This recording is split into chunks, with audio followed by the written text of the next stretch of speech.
Allahu Akbar. Jarum emas memang dulu pakai jarum emas lah. Menyesal tak pakai ni? Memang menyesal sangat. Memang menyesal lah Ustaz. Memang rasa bila ingat tu memang menyesal. Menyesal tu. Kenapalah aku masuk dulu? Kenapalah aku tak? Macam tu lah.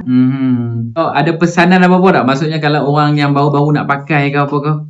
Itulah kalau yang pakai tu janganlah pakai kan. Akhirnya akan menyesal nanti.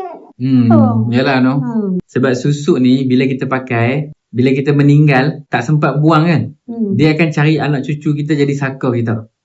Dia akan menjadi saka, dia akan cari pertalian darah dengan kita. Sebab tengoklah dia melekat dengan darah kan. Jadi dia akan cari anak cucu mengikut apa yang kita pakai lah. Kalau mulut ni bagi dengar cakap lah. Bagi orang dengar cakap kita, cakap manis apa semua tu lah. Dagu pun sama. Manis bagi manis. Lepas tu pipi sekali. Untuk cantik, untuk bagi dengar cakap. Orang takut dengan kita, orang tunduk. Betul orang jadi sayang, orang suka. Tak juga lah Ustaz. Itulah. Ada pantang berapa tak dulu? Tak ada. Dia pun tak cakap pantang apa tak. Dia masukkan je. Memang ada yang tak ada pantang. No? Allahu Akbar.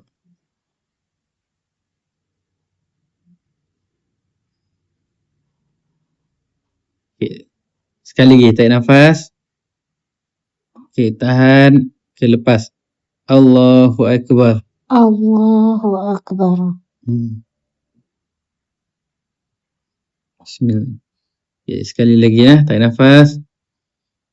Tahan. Okay, lepas. Allahu Akbar. Allahu Akbar. Allahu Akbar. Yang ni ada isi sikit. Yang belah pipi ni dia ada isi sikit.